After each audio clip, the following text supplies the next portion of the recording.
नमस्कार दोस्तों, मैं धर्मेंद्र एक बार फिर आप सबके साथ। दोस्तों, पिछली वीडियो में हमने बात किया था ग्राम प्रधान और पंचायतों का इलेक्शन नहीं सिलेक्शन। उसमें बात करते हैं कि उसको कैसे इजी तरीके से किया जा सकता है। आप देख रहे होंगे पीछे बड़ा साउंड आ रही है को मैं पार्क में हूँ, क्योंकि प्रोफेशनली अभी तो वीडियोज़ वगैरह उस तरह का नहीं हो पाता है। बट था कि जब तक वेट करेंगे प्रोफेशनली बनाने का तब तक टाइम निकल जाएगा और अपने लोगों के साथ जुड़ने में और बात करने में ज़रूरत नहीं प्रोफेशनल होने की और प्रोफेशनली इस तरह से करने की।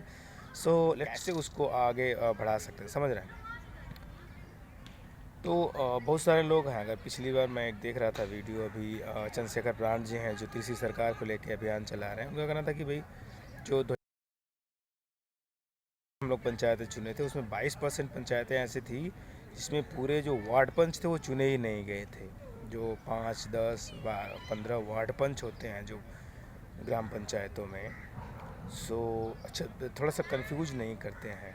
ग्राम पंचायत और ग्राम सभा में डिफरेंस जान लेते हैं, क्योंकि बहुत सारा मिसकंसेप्शन है इसके बारे में। ग्राम सभा होती है तो दोस्तों, अगर हम कंपैरिजन करते हैं, जैसे देश के लिए संसद होती है उसी तरह से गाँव के लिए ग्राम सभा है। संसद में 545 सदस्य चुन के आते हैं, 43 सदस्य चुन के आते हैं, वो संसद बनाते हैं। उसी तरह से गांव में जो लोग 18 साल से ऊपर हैं जिनका वोटर कार्ड बना हुआ है वो ग्राम सभा बनाते हैं। They are the members of the gram sabha. तो ग्राम सभा के हो गए।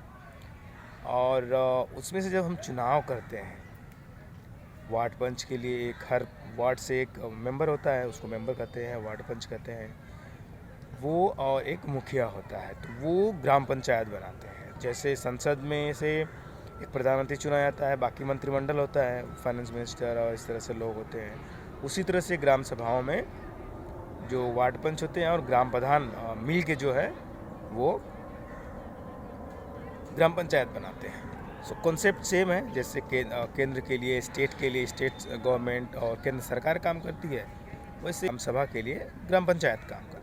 ये तो ग्राम पंचायतें हो गई। इसको कैसे इजीली किया जा सकता है, क्योंकि जो ग्राम सभाएं हैं तो बहुत बड़ी बड़ी हैं, 4 गांव 5 गांव। हमारे यहाँ तो करीब 20 एक गाँव हैं जो छोटे छोटे, वो सारे मिला के बनाए गए हैं। एक एक ग्राम सभा बनती है। तो उसमें एक लोगों को सारे लोग एक लोग पे तो कंसेंसस नहीं बना पाएंगे, भाई कौन किससे पूछने जाएगा। एक उसका तोड़ है कि आपको एक प्रधान नहीं चुनना है डायरेक्टली। आप जो मेंबर्स होते हैं बहुत ही इंपॉर्टेंट होते हैं, और उनका अभी जो रोल है वो बड़ा निग्लिजेंस है, किसी को पता नहीं है, जनरली जागरूकता नहीं है, और लोग जानना भी नहीं चाहते। तो होल एंड सोल ग्राम प्रधान को जिम्मेदार बना देते हैं भाई कि वही देखेगा, वही करेगा। वो अपने मन से करता रहता है और करता सारा प्रोसेस सही है, क्योंकि उसमें है कि जब तक ग्राम सभा अप्रूव नहीं करेगी चीज़ों को, वार्ड मेंबर जो ग्राम पंचायत है वो अप्रूव नहीं करेगी, तब तक कोई डिसीजन आगे नहीं होगा, आगे नहीं बढ़ेगा, इम्प्लीमेंट नहीं होगा। जो भी है कि यहाँ नाली बनना है, यहाँ रोड बनना है, यहाँ पे स्ट्रीट लाइट लगनी है, या जो प्रियोरिटी वाइज काम है कि भाई पहले कौन काम करना है बाद में कौन। तो जब तक संसद में कानून नहीं बनता है, केंद्र देश में अगर संसद से पास नहीं होता है वो कानून नहीं बनता है। उसी तरह से जब तक ग्राम सभा से चीज़ें पास नहीं होती हैं या ग्राम पंचायत से कोई डिसीजन नहीं होता है, तब तक वो इम्प्लीमेंट नहीं होता है।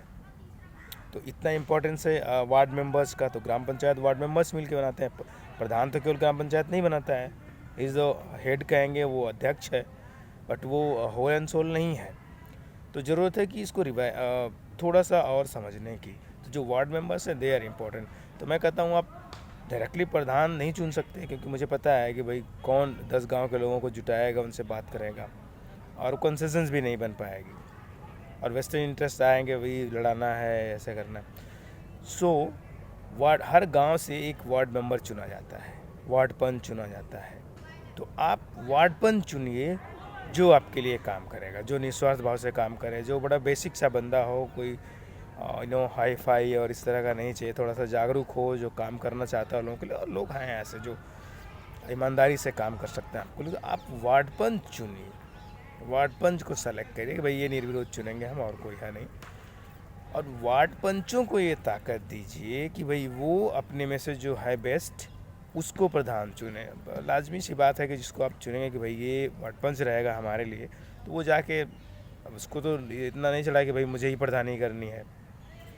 उसमें से जो बेस्ट है उसको ग्राम प्रधान सेलेक्ट करेंगे। अगर इलेक्शन होता, अगर आप लोग, मेरा मानना है कि अगर लोग फर्म है कि नहीं भाई, अगर इलेक्शन वोटिंग होगी तो हम वोट इसको देंगे जिसको हमने वार्ड पंच चुना है, और वार्ड पंचों ने जिसको चुना है उसी को चुनेंगे।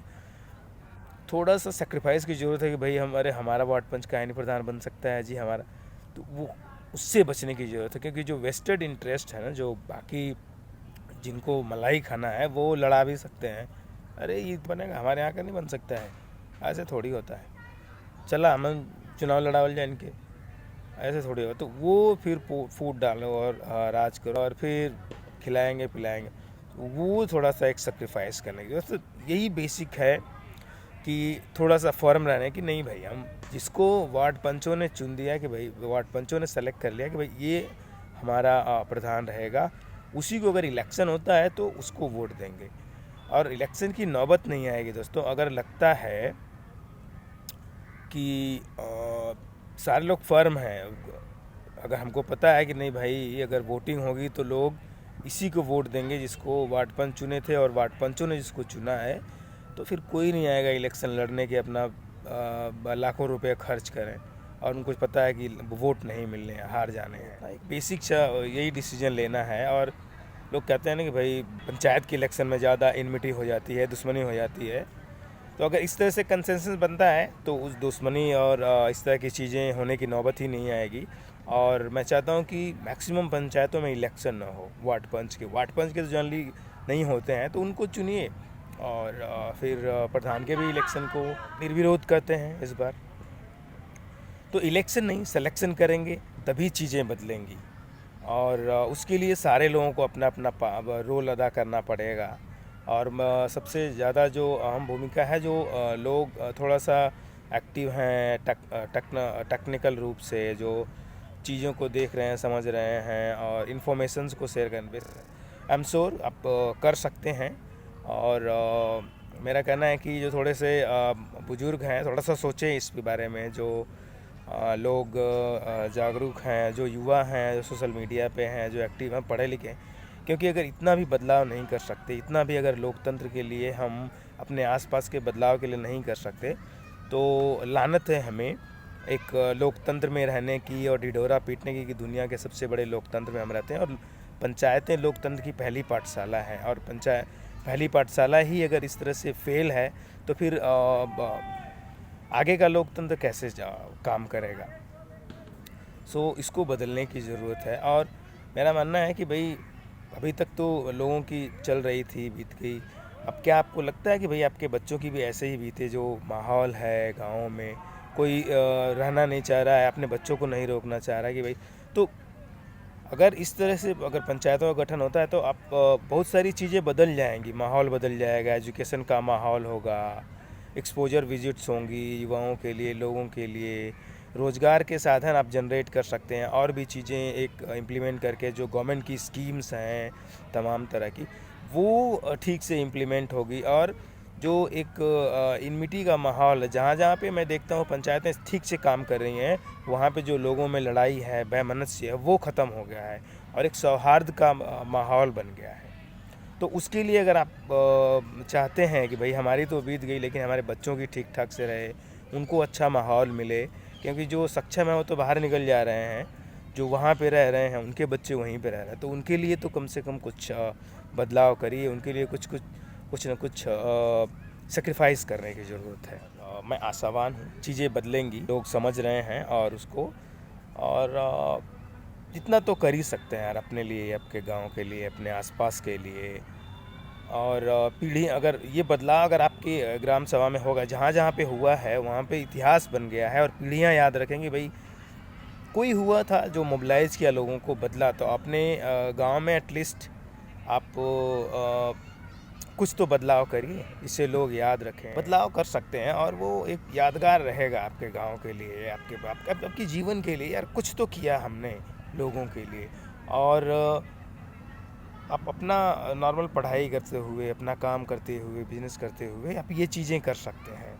और जो थोड़ा सा बाहर रह रहे हैं लोग, निकल गए हैं, वो समझ रहे हैं चीज़ों को, क्योंकि पर्सपेक्टिव बदल जाता है। जैसे आप थोड़ा सा बाहर निकलते हैं, शहरों में आते हैं, पढ़ाई करते हैं, तो उनसे मेरा रिक्वेस्ट है कि आप प्लीज़ इसको शेयर करिए।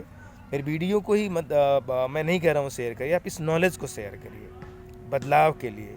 जहाँ से आप निकले हैं, जहाँ से आप पढ़े हैं, जहाँ से आप चीज़ें इतना आगे बढ़े हैं, उसके लिए, बदलाव के लिए इसको शेयर करिए, मोबिलाइज करिए, बात करिए अपने जो वहाँ पे रह रहे हैं लोग गांव में उनसे कि इस बार क्यों नहीं ये करते हैं। लोग समझते हैं चीज़ें बदलेंगी, राइट। और यही मौका है अगले 1-2 महीने, उसके बाद तो नेक्स्ट अब रुकने वाले नहीं हैं। चीज़ें शेयर करते रहेंगे कि क्या और बदलाव किया जा सकता है। ऐसा नहीं है कि अगर पंचायतें चुन गई, सिलेक्शन हो गया, उसके बाद रुकेंगे।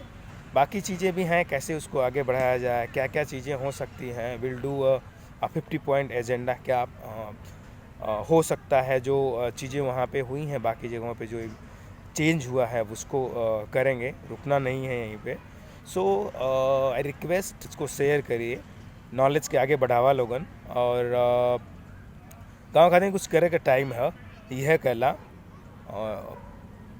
एक बाद टाइम निकल सा कि करबा लोगन और इम्प्लीमेंट हुई चीज़ें, अब बदलाव हुई। अगर ठान ले तो कुछ इम्पॉसिबल नहीं है। और ये तो बहुत ही बेसिक चीज़ है। और कब तक डरते रहोगे भैया, भाई राजनीति गंदी है। अरे कुछ नहीं करना भाई, राजनीति नहीं करना है, हमें बेसिक सा बदलाव करना है। और जो लोग आ रहे हैं उनको हाथ जोड़ लेना, भैया तुम रहने दो, और इस बार हम इलेक्शन नहीं सिलेक्शन करेंगे जो हमारे लिए काम करेगा। बाकी है, तुम राजनीति करना है, तुम बाकी चीज़ें करो, वो हम डिस्कस कर ही चुके हैं। सो जय हिंद।